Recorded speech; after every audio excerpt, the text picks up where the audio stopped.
In 1814, a whisper could destroy a reputation, but a touch could seal a fate. Justin Vance was a ghost in the royal court, a penniless daughter of a traitor, forced to sew the gowns of women who once curtsied to her mother. She thought she could survive by remaining invisible, hiding in the shadows of the grand hall. She was wrong. She thought the heavy velvet drapes would conceal her from the world, but she didn't know that Alistair Thorne, the ruthless Duke of Blackwood, saw everything, and when he found her, he didn't call the guards. He pulled her into the darkness with him. This is the story of how a hidden girl brought a kingdom to its knees. The grand ballroom of the Harrington Palace smelled of expensive beeswax, powdered wigs, and the metallic tang of unspoken rivalries. To the 300 guests swirling across the marble floor, the night was a celebration of the winter solstice. To Justin Vance, it was a prison of noise and terrifying proximity. Justin pressed her back against the cold glass of the floor-to-ceiling window.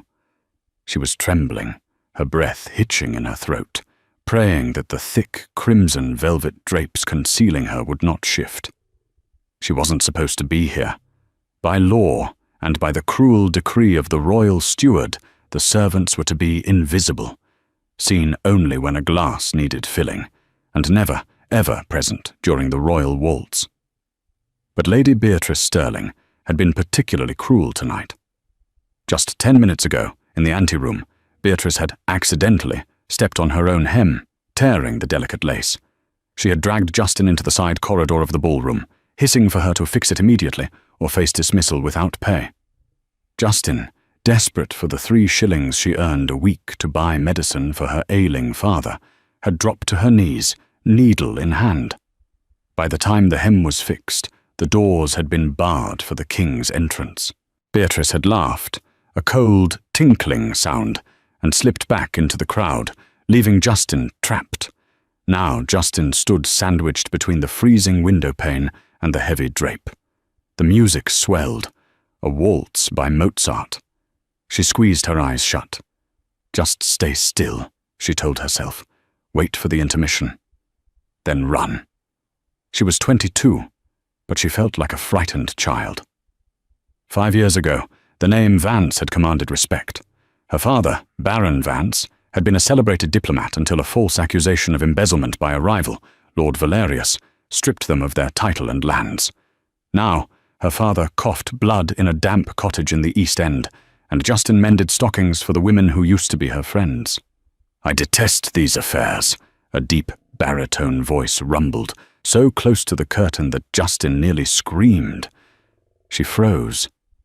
The voice was on the other side of the velvet, perhaps inches away.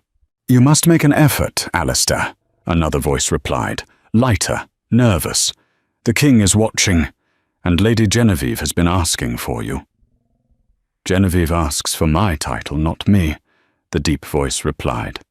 It was a voice like grinding stones, rough, dangerous, and utterly bored.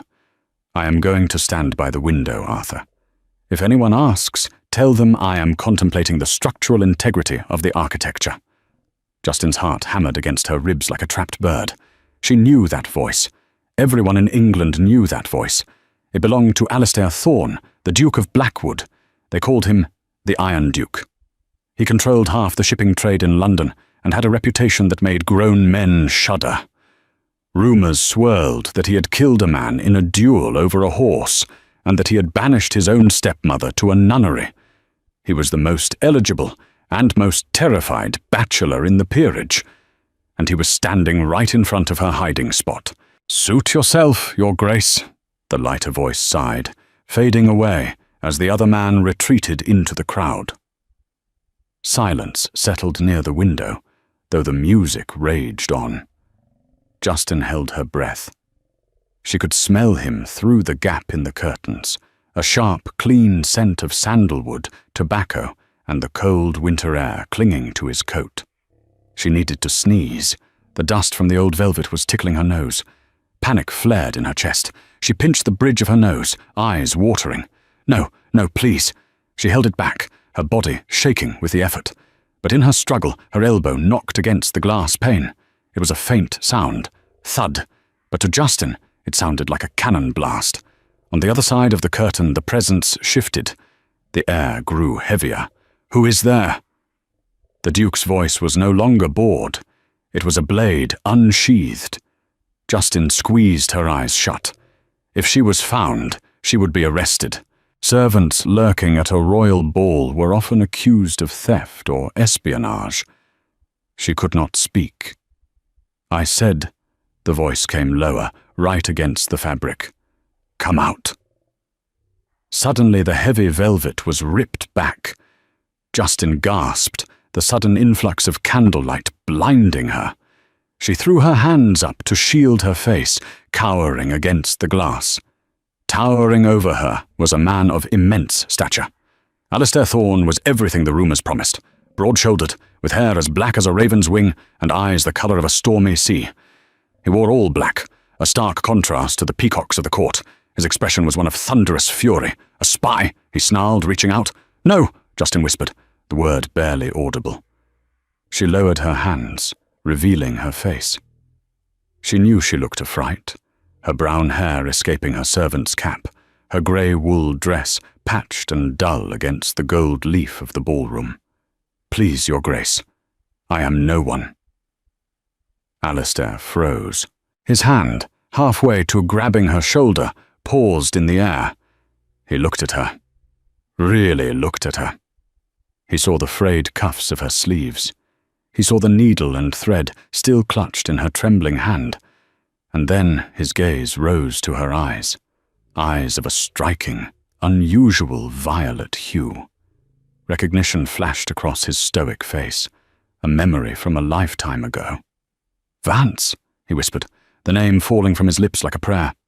"Justin Vance." Justin stopped breathing. You know me." "I knew your father," he said, his voice dropping the aggression, replaced by a confused intensity. "Before the fall, I saw you once in the park. You were reading poetry to a stray dog." Justin's cheeks flushed crimson. "Your Grace, please. If I am found here, the steward will have me flogged. I only came to mend Lady Beatrice's dress. I got trapped." Alistair looked past her, scanning the ballroom. He saw the steward, a man named Meister, Crumb, patrolling near the orchestra with 2 guards, looking for anything out of place. He was heading this way. "They are coming," Alistair said flatly. "Oh God," Justin whimpered, trying to shrink into the wall. "Please, just let me go. I'll run." "You cannot run. The doors are guarded," Alistair said. He looked at the terrified girl, then at the approaching guards. He made a decision that would shatter the order of the royal court. "Stay quiet," he commanded. Before Justin could process his words, the Duke of Blackwood stepped into the alcove with her. He didn't drag her out. Instead, he grabbed the heavy velvet drapes and yanked them shut again, enclosing them both in the tiny, dark space between the window and the room. The space was too small. His chest brushed against hers. Justin gasped, looking up at him in the sudden gloom. He was so close she could feel the heat radiating from his body, overwhelming the chill of the window. "Your Grace," she breathed, her voice shaking. "Silence," he murmured, but his tone wasn't harsh anymore. It was urgent. His hand rose, large and warm, and settled on the small of her back. It was a possessive, steady weight. He didn't just hide her, he shielded her. With his other hand, he reached out and rested it against the wall near her head, effectively caging her in, his body blocking her from view, should anyone peek through the slit in the curtains. "Why?" she whispered, looking up into his storm-grey eyes. "Because," Alistair whispered back, his gaze dropping to her lips, then back to her eyes. "I do not like it when hunters corner a doe." The darkness behind the curtain was intimate, charged with an electricity that made Justin's skin prickle. Outside, the waltz ended, and the polite applause sounded like rain on a tin roof. Inside the alcove, the only sound was the synchronized rhythm of their breathing. Alistair Thorne did not move. He stood like a statue carved from obsidian, his body a solid wall between Justin and the danger outside. His hand remained on the small of her back, the heat of his palm seeping through the thin wool of her servant's dress, branding her. "They are passing," Alistair murmured, his voice a low vibration in his chest. Justin could hear the heavy footsteps of the steward, Mr. Crumb, pausing on the other side of the velvet. "Your Grace?" Mr. Crumb's oily voice filtered through. "Is everything satisfactory? We thought we saw a disturbance near the window." Justin's heart stopped. She looked up at Alistair, her eyes wide with terror. If he spoke, if he moved, she was finished. Alistair didn't look at the curtain. He kept his eyes locked on Justin's. He brought his face closer to hers, so close she could see the flecks of silver in his irises. "There is no disturbance, Crumb," Alistair called out, his voice projecting casual authority, though his eyes remained intense and focused on her. "I am merely enjoying the absence of your conversation." There was a pause, a nervous chuckle from the steward. "Very good, Your Grace. Apologies." The footsteps faded. Justin let out a breath she didn't know she was holding, her knees buckling. She would have slid to the floor if Alistair's arm hadn't tightened instantly around her waist, holding her upright. "Steady," he whispered. "Thank you," she managed to say, her voice trembling. "You saved me. I don't know how to repay you." "Do not thank me yet, Justin Vance," Alistair said, and for the first time a shadow of a grim emotion passed over his face. "You are not safe yet. The doors are still barred. You cannot leave until the royal toast is finished, which is an hour away." "I can't stay here," she said, panic rising again. "With you, it's improper. If we are found like this, if we are found," Alistair interrupted, "you will be ruined, and I will be the subject of gossip for a week. I can survive gossip. You cannot survive ruin." He finally stepped back, just an inch, allowing some air between them. He looked her up and down, critiquing her appearance, not with malice, but with a calculating strategy. "You cannot stay hidden. Someone will find you eventually. The only way to hide in a place like this is to be seen." Justin frowned. "I don't understand." Alistair reached up and touched the messy bun of her hair. His fingers were calloused, a warrior's hands, not a nobleman's. He pulled a pin loose. "What are you doing?" Justin gasped, reaching for her hair. "Trust me," he commanded. It wasn't a question. With swift, precise movements, he pulled the pins from her cap, letting her chestnut hair cascade down her shoulders in loose waves. He took the white servant's cap and shoved it into his coat pocket. "Your dress," he noted, looking at the grey wool. "It is simple, but the cut is classic. In this light, it could pass for a stylistic choice of extreme modesty, a protest against the extravagance of the court." "It's a rag," Justin argued, mortified. "It is whatever a duke says it is," Alistair countered. He reached into his pocket and pulled out a brooch, a stunning piece of silver shaped like a hawk, encrusted with sapphires. He pinned it to the collar of her dress, instantly transforming the drab garment into something that looked intentional. "There," he said, stepping back to admire his work. "Now you are not a maid. You are my distant cousin from the north, visiting London for the first time. You are shy, you are in mourning, and you are under my protection." Justin stared at him, her mouth agape. "You are mad. No one will believe that." "They will believe it because I am Alistair Thorne, and no one dares question me," he said, a dangerous glint in his eye. "Take my arm." "I can't," Justin whispered. "Lady Beatrice is out there. She knows me. She will scream the moment she sees me." "Let her scream," Alistair said, offering his arm. "Let us see if she dares to scream at the future Duchess of Blackwood." Justin froze. "Future? What?" "A ruse, Justin," he said softly, his voice dropping to a velvety rumble. "I need a shield from the marriage-hungry mothers of this court, just as much as you need a shield from the steward. We help each other. Tonight, you are mine." He didn't wait for her answer. He reached out, took her hand, and placed it on his forearm. His muscles were hard as iron beneath the expensive fabric of his coat. "Chin up," he commanded. "Eyes forward. Do not look at your feet. You are a Vance. Remember who you were before they broke you."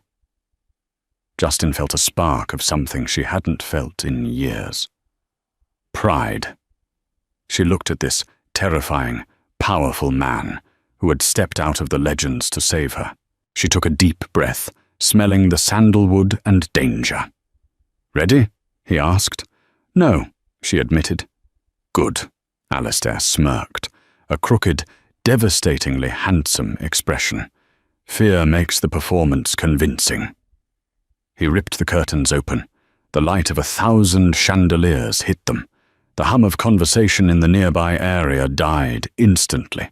Heads turned, fans snapped shut. There, emerging from the shadows of the window, was the elusive, terrifying Duke of Blackwood, and on his arm, looking like a fallen angel in a dress of grey wool and cascading hair, was a woman no one recognized, but whom the Duke held as if she were the most precious jewel in the room. Across the room, Lady Beatrice dropped her champagne glass. It shattered, the sound echoing through the silent hall. Alistair leaned down, his lips brushing Justin's ear. "Smile, my dear," he whispered. "The wolves are watching." The walk from the window to the center of the room felt like walking the plank of a ship over shark-infested waters.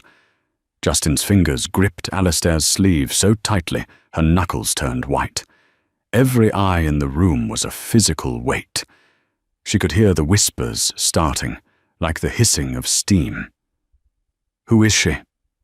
"Is that the Duke? Look at her dress, so plain. Is it French? She wears the Blackwood hawk. He has claimed her." Alistair moved with a predator's grace, slow and unbothered. He didn't look at the crowd, he looked only ahead, parting the sea of nobility by sheer force of presence. "Breathe," he murmured, patting her hand where it rested on his arm. "Beatrice is staring," Justin whispered through a fixed smile. "She looks like she wants to kill me." "Beatrice is a minor inconvenience," Alistair dismissed.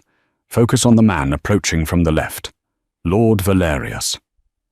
Justin's blood ran cold. Valerius. The man who had destroyed her father. The man who held the debt that kept her enslaved to poverty. Valerius was a slithering man, dressed in purple silk that was too bright, with a face that was too smooth. He blocked their path, a wine glass in hand, his eyes narrowing as he scanned Justin's face. "Your Grace," Valerius bowed, though his eyes remained on Justin. "And a companion? I do not believe we have been introduced." Alistair stopped. He grew somehow taller, his demeanor shifting from protective to aggressive. "Valerius, this is Lady Justin. She is under my patronage." Valerius squinted. "Justin, a lovely name. She bears a striking resemblance to a disgraced baron I once knew. Baron Vance." Justin felt the room spin. This was it. The exposure. "A common face shape," Alistair said smoothly, his voice bored. "But Lady Justin is of the northern branch, the Vances of Northumberland." "I was not aware there were Vances in Northumberland," Valerius challenged, stepping closer. "And her dress, it is rather rustic. Is that a patch on the sleeve?" He reached out, his manicured fingers aiming for Justin's arm to expose the mended wool. Alistair's hand shot out. He caught Valerius's wrist in mid-air. The grip was fast and violent. Valerius gasped, dropping his wine glass. It bounced on the carpet, staining the floor red. "Touch her," Alistair said, his voice quiet enough that only they could hear, but loud enough to freeze the blood in Valerius's veins, "and you will lose the hand." Valerius paled, wincing as Alistair's grip tightened. "Your Grace, I meant no offense.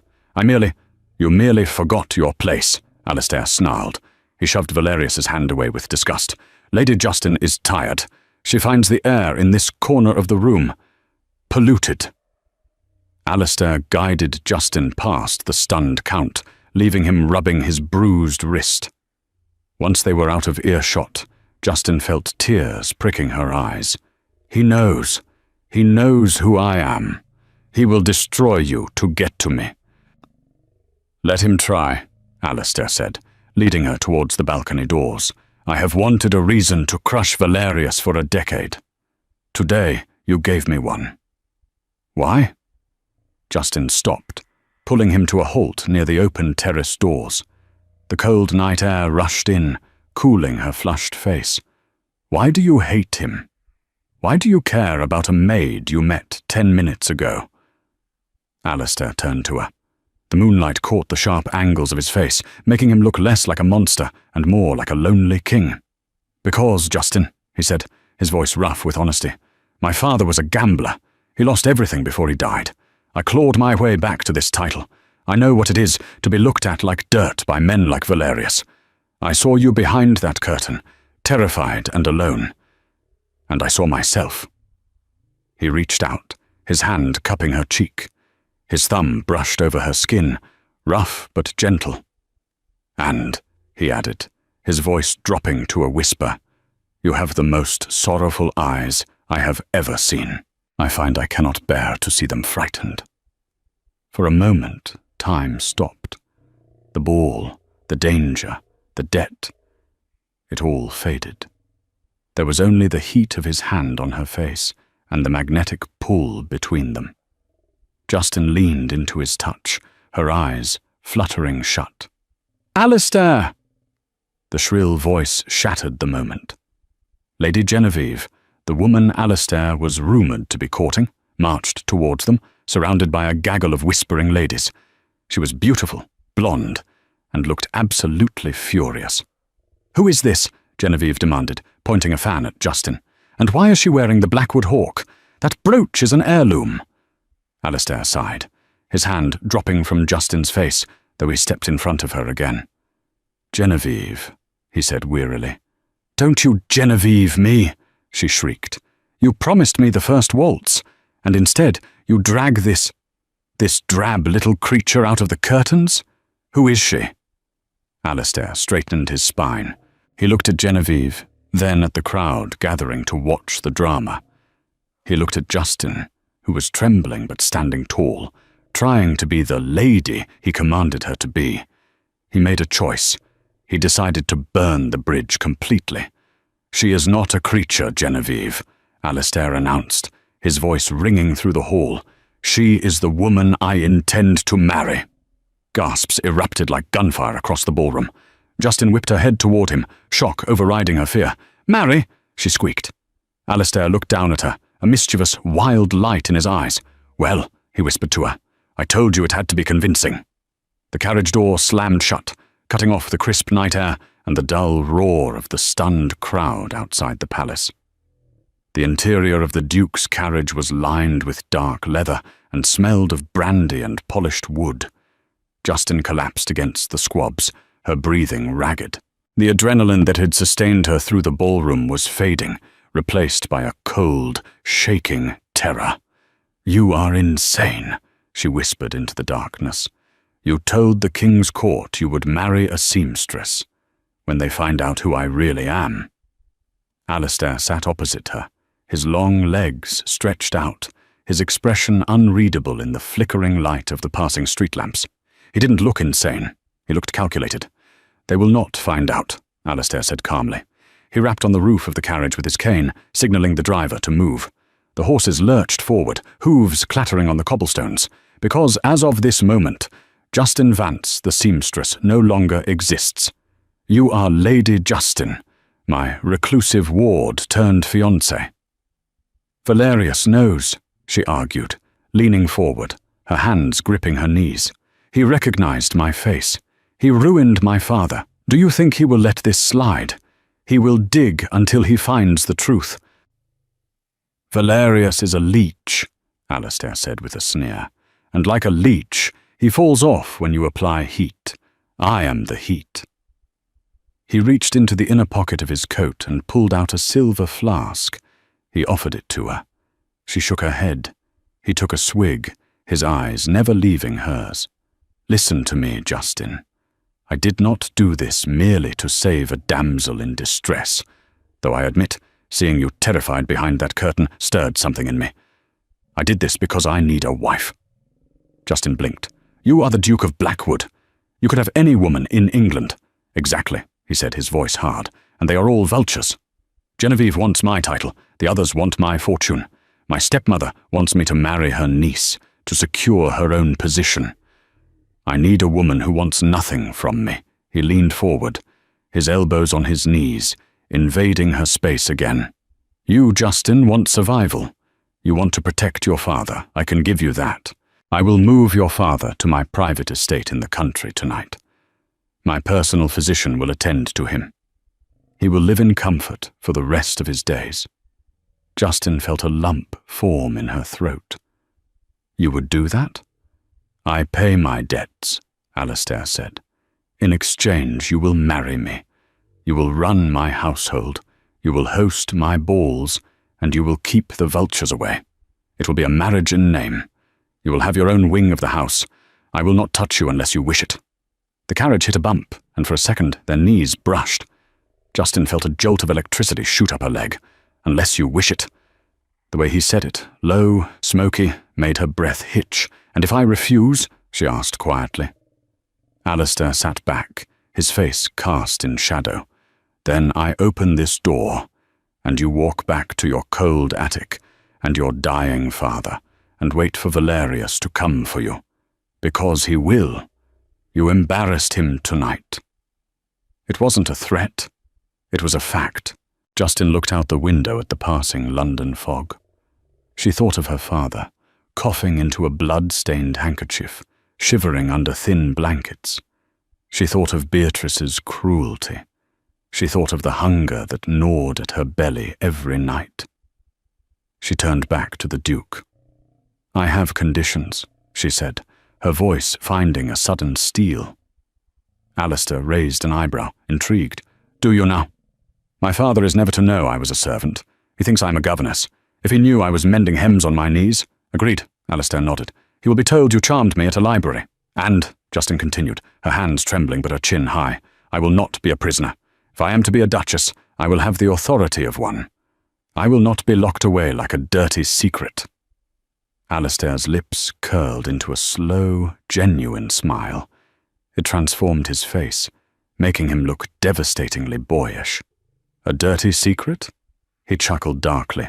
"My dear Justin, once I am done draping you in silk and diamonds, you will be the envy of the empire. We have a deal?" He extended his hand. Justin hesitated, then placed her small, rough hand in his large, gloved one. He didn't shake it. He raised it to his lips, pressing a kiss to her knuckles that lingered a second too long. "Welcome to the game, Duchess," he whispered. Underscore, underscore, underscore, underscore, underscore, underscore, underscore, underscore, underscore, underscore, underscore, underscore, underscore, underscore, underscore, underscore. The Blackwood townhouse was a monster of stone and iron gates. When the carriage arrived, servants were already lined up, roused from their beds by a runner Alistair had sent ahead. Justin felt like an imposter as she was ushered into the grand foyer. The marble floors were polished to a mirror shine. A crystal chandelier the size of a carriage hung overhead. "Take Lady Justin to the blue suite," Alistair commanded the housekeeper, Mrs. Gable, a stern woman with a ring of keys at her hip. "Have a bath drawn. Burn the dress she is wearing." "Burn it?" Justin protested. "It's the only thing I own." "Not anymore," Alistair said, stripping off his heavy coat and handing it to a footman. He turned to her, his eyes softening slightly. "Rest, Justin. Tomorrow the wolves come." He turned and marched toward his study, shouting orders to his secretary about security and a physician. Justin was led up the sweeping staircase. The blue suite was larger than the entire cottage she shared with her father. The bed was a cloud of down feathers. When the maids stripped her of her rough wool dress and lowered her into a steaming copper tub, scented with lavender, Justin finally let herself cry. She cried for the fear, for the relief, and for the terrifying realization that she had just sold her soul to the devil of London. But as she drifted to sleep that night, wrapped in silk sheets that cost more than her life's earnings, She didn't dream of monsters.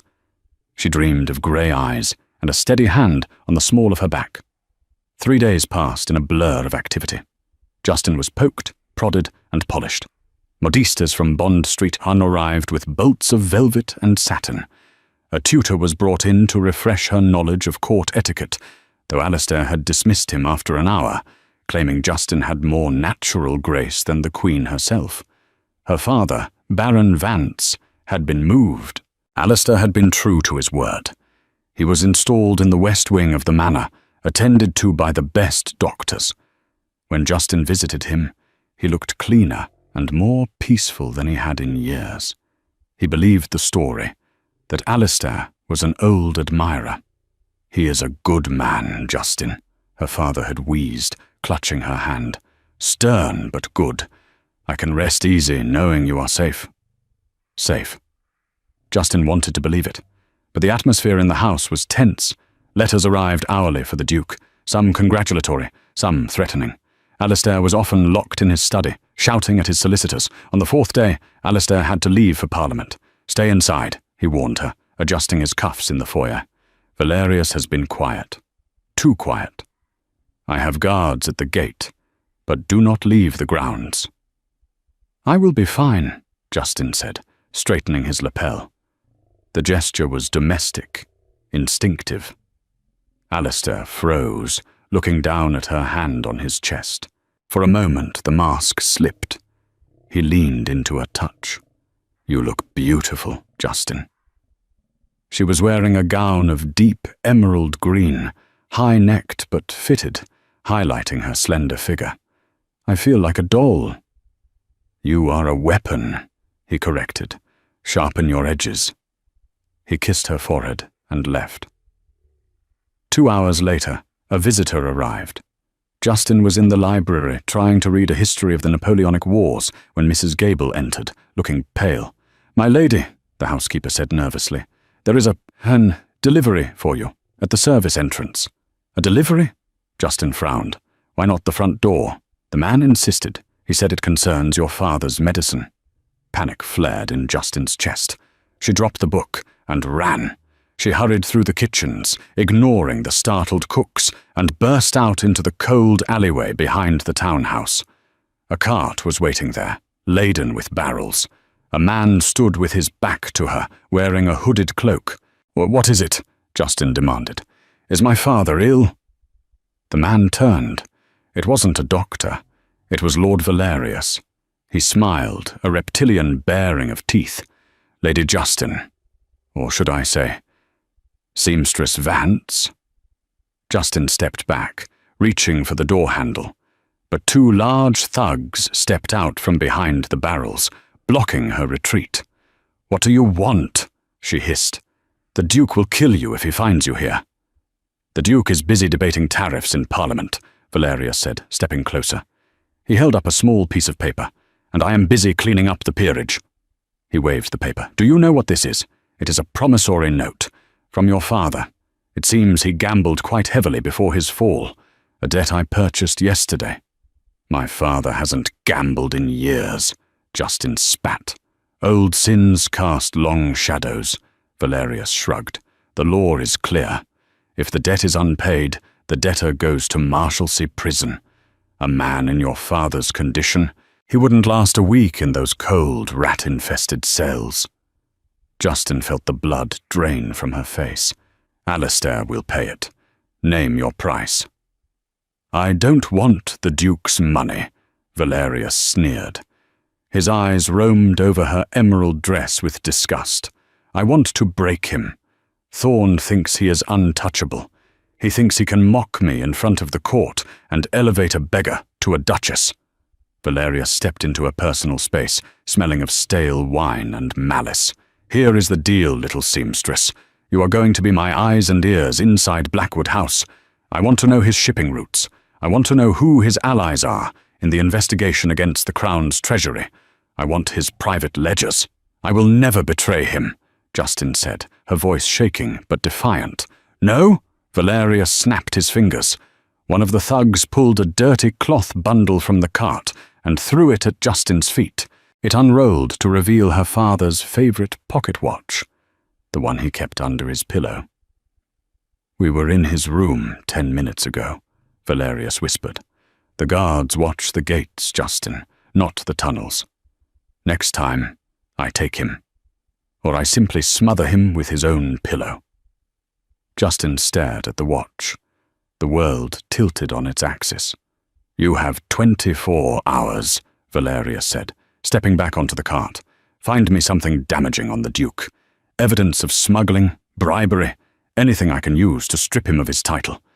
Bring it to the midnight ball at Lady Stirling's tomorrow night. And if I don't, then I drag your father to prison, and I tell the world that the Duke of Blackwood is sleeping with the daughter of a traitor." The cart rattled away, leaving Justin standing in the freezing alleyway, clutching her father's watch. She stumbled back inside the house, her heart hammering against her ribs like a trapped bird. She ran up the back stairs, fleeing to her room. She sat on the edge of the bed, gasping for air. Betray Alistair? The man who had saved her? The man who had looked at her with heat and respect? But her father? The door handle turned. Justin shoved the watch under a pillow just as Alistair walked in. He looked exhausted, his tie undone, his hair messy. "Parliament is a zoo," he groaned, rubbing his temples. He looked at her, and his face softened instantly. "Justin? You look pale. What happened?" He crossed the room in 3 long strides, kneeling before her. He took her cold hands in his. "Did someone say something to you? Did the servants—" "No," Justin lied, the word tasting like ash. I just missed my father." Alistair squeezed her hands. "He is doing well. I just checked on him. He is sleeping." He looked up at her, his grey eyes searching hers. There was so much trust in them. For a man who trusted no one, he had let her in. "I have a gift for you," Alistair said softly. He reached into his pocket and pulled out a velvet box. He opened it to reveal a ring, a massive sapphire surrounded by diamonds, the Blackwood engagement ring. "My grandmother wore this," he said, sliding it onto her trembling finger. "It fits." He kissed her hand, then looked up, his expression vulnerable. "I know this is a contract, Justin. But I find myself looking forward to coming home to you." Justin looked at the ring, heavy and cold on her finger. Then she looked at the man who was offering her the world. She had to destroy him. "Thank you, Alistair," she whispered, leaning forward to kiss his cheek. As she pulled away, her eyes were dry and hard. "I need to rest now," she said. Alistair nodded, standing up. "Of course. Sleep well, my Duchess." He left the room, closing the door softly. Justin waited until his footsteps faded. Then, with shaking hands, she stood up and walked to the adjoining door that led to his private study. It was locked. She reached into her hair and pulled out a pin. Tears streamed down her face, but her hands were steady. She wasn't just a seamstress. She was a desperate daughter. And tonight, she would become a traitor. The lock on the Duke's study door was a complex mechanism of brass and steel imported from Germany. To a common thief, it would have been impenetrable. But Justin Vance was not a common thief. She was a woman who had spent 5 years mending the delicate, intricate mechanisms of corsets and pocket watches to survive. Her hands, calloused and steady, worked the hairpin into the keyhole with the precision of a surgeon. Click! The sound was deafening in the silent hallway. Justin froze, her heart hammering against her ribs like a frantic bird trapped in a cage. She looked left, then right. The hallway remained empty, the shadows stretching long and distorted by the flickering gas lamps. She pushed the door open and slipped inside, closing it softly behind her. The study smelled of Alistair, sandalwood, old leather, and the faint, biting scent of ink. It was a masculine sanctuary, walls lined with books that reached the ceiling.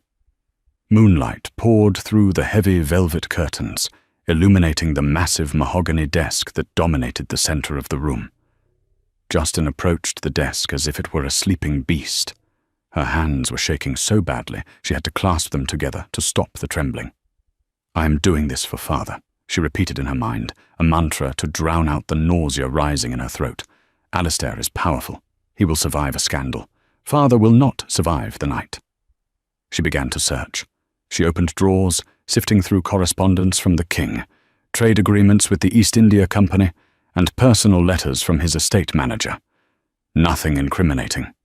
Nothing that Valerius could use to destroy him. She moved to the bottom drawer. It was locked. Justin bit her lip, tasting blood. She used the pin again. This lock was simpler. It popped open. Inside there was a single, heavy, leather-bound book. The cover was worn, no title embossed on the spine. She opened it. Her eyes scanned the pages, and her breath caught in her throat. It wasn't a ledger of illegal trade. It wasn't evidence of bribery. It was a dossier. And the name, written at the top of the first page, in Alistair's sharp, angular handwriting, was Baron Vance. Justin sank into the Duke's leather chair, her legs giving way. She read frantically. Subject, Baron Henry Vance, falsely accused of embezzlement in 1809. Evidence suggests framing by Lord Valerius to cover up the theft of naval pension funds. Locate daughter, ensure safety, status, destitute. Tears blurred her vision. Alistair hadn't just recognized her at the ball by chance. He had been looking for them. He had been investigating Valerius for years, trying to clear her father's name. He wasn't the monster Valerius painted him to be. He was their savior. And she was about to hand over the only evidence proving Valerius's guilt to the man who would burn it. "Oh God," she whispered, clutching the book to her chest. If she gave this book to Valerius, Alistair would lose his case against him. Valerius would remain free, powerful, and dangerous. But if she didn't give it to him, Valerius would kill her father tonight. She looked at the grandfather clock in the corner. It was 2 a.m. The midnight ball at Lady Stirling's, where the exchange was to happen, was tomorrow night. She had time. But what could she do? She couldn't tell Alistair. Valerius had spies everywhere. If Alistair moved against him prematurely, Valerius would trigger the trap on her father. Justin stood up, her mind racing. She needed to be smarter than both of them. She needed to be the daughter of the diplomat she once was, not the seamstress she had become. She walked over to the fireplace, where the embers of the evening fire still glowed. She looked at the book. Then she looked at the desk, where a stack of blank ledgers sat. An idea, dangerous and desperate, took root in her mind. She would not give Valerius the real book. She would give him a forgery.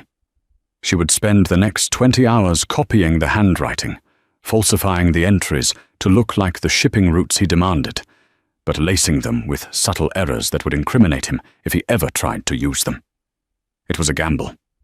If Valerius checked the book closely, she was dead.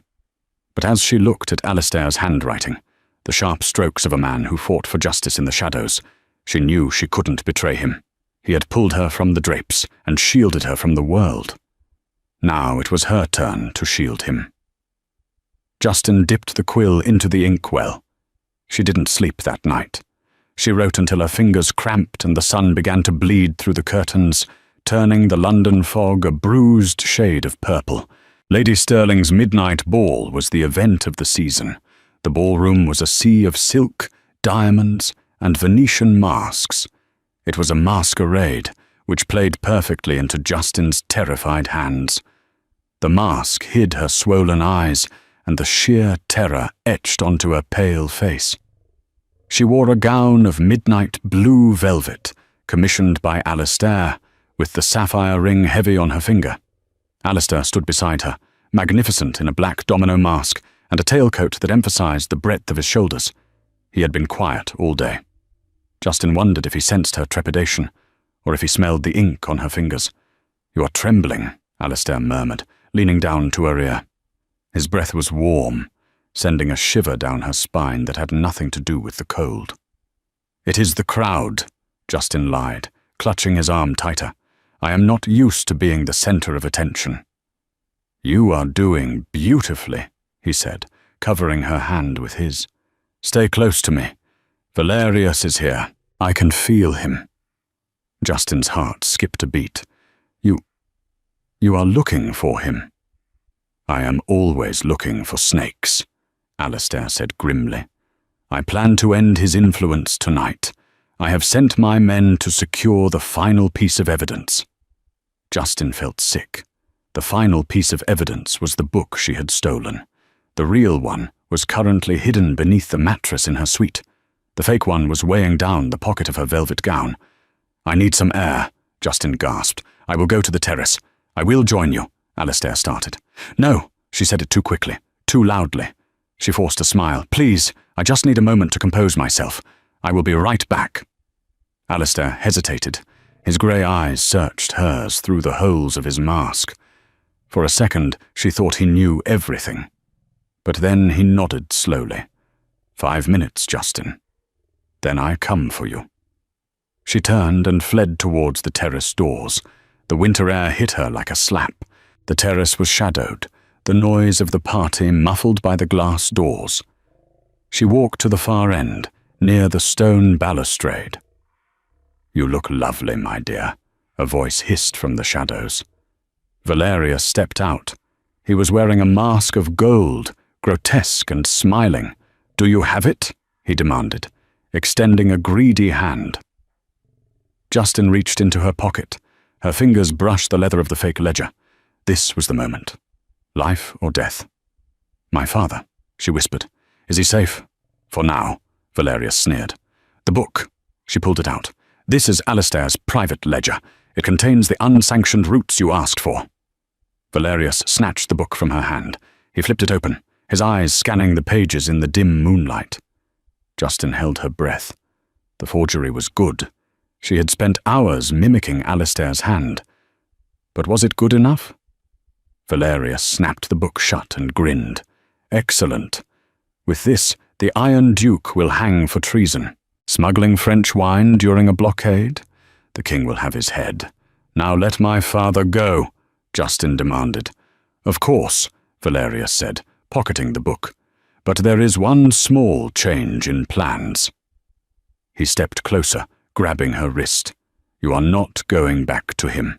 You are coming with me. If the Duke finds his ledger missing, he will know it was you. He will hunt you down. I, however, have a use for a woman of your talents." "No," Justin cried, trying to yank her arm back. "That wasn't the deal." "Deals change, little seamstress," Valerius laughed. "Take your hands off my fiancé," a voice thundered. The terrace doors crashed open. Alistair Thorne stood there, silhouetted by the light of the ballroom. He was not alone. Behind him stood the captain of the Royal Guard and 2 armed soldiers. Valerius didn't let go of Justin. He pulled her in front of him, using her as a shield. "Stay back, Thorne," Valerius shouted, "or your little bird gets her wings clipped." He pressed a small dagger against Justin's side. She gasped, freezing. "You are making a mistake, Valerius," Alistair said, his voice terrifyingly calm. He began to walk forward, slow and steady, like an approaching storm. "I have the proof!" Valerius screamed, holding up the book Justin had given him. "I have your ledger. I have proof of your treason. Arrest him, Captain. It's all in here." The captain of the guard looked at Alistair, then at Valerius. He didn't move. Alistair stopped 3 paces away. He looked at Justin. He didn't look angry. He looked proud. "Open it, Valerius," Alistair said softly. "What?" Valerius blinked. "Open the book. Read the last entry." Valerius frowned. He opened the book again, flipping to the back page. He squinted at the ink in the moonlight. Justin watched, confused. She hadn't written a last entry. She had left the last pages blank.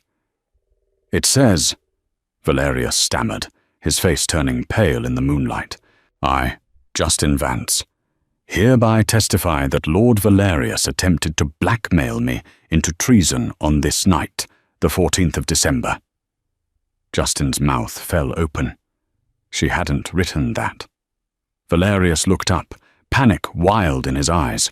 "What is this? This isn't the ledger."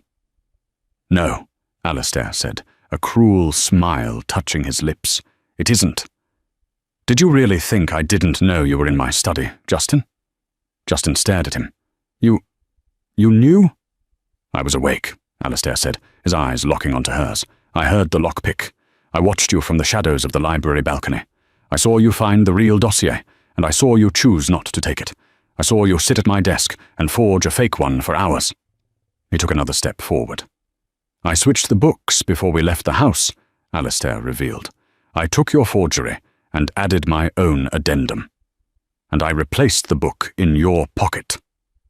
Valerius snarled, realizing he was trapped. He raised the dagger to strike Justin. Bang! A single shot rang out. Valerius screamed, dropping the knife and clutching his shoulder. Alistair stood there, a smoking pistol in his hand, his aim perfect. He didn't wait. He lunged forward, kicking Valerius to the ground, and pulled Justin into his arms. He crushed her against his chest, his heart beating violently against hers. I told you, Alistair whispered into her hair, his voice rough with emotion. I do not like it when hunters corner a doe. The scandal of Lord Valerius's arrest rocked London for months. The Golden Ledger, as the newspapers called it, contained not only the proof of his blackmail, but also the detailed account of how he had embezzled the funds that destroyed Baron Vance years ago. Baron Vance was fully exonerated. His title was restored along with his lands, but he chose not to return to them just yet. He preferred the guest wing of Blackwood Manor, where the tea was hot and the gardens were peaceful. 3 weeks after the ball, Justin stood in the same study where she had committed her burglary. The sun was streaming in, making the room feel less like a fortress and more like a home. Alistair was sitting at his desk, reading a newspaper. He looked up as she entered. "My lady," he said, setting the paper down. "Your Grace," she replied, twisting her hands together. The air between them was heavy with things unsaid. Since that night on the terrace, Alistair had been polite, protective, but distant. He had slept in his own wing. "I came to return this," Justin said. She walked to the desk and placed the sapphire ring on the mahogany surface. Alistair stared at the ring. His jaw tightened. "You are leaving?" "The contract is fulfilled," Justin said, her voice trembling. "Valerius is gone. My father's name is clear. You no longer need a shield from the vultures, and I am no longer a damsel in distress." She looked down at her hands. "Besides, you deserve a wife you can trust. Not one who picks your locks and considers betraying you." Alistair stood up. The chair scraped loudly against the floor. He walked around the desk, stopping inches from her. "Do you know why I let you take the book that night?" he asked quietly. Justin shook her head, tears pricking her eyes. "Because you wanted to catch Valerius." "No," Alistair said.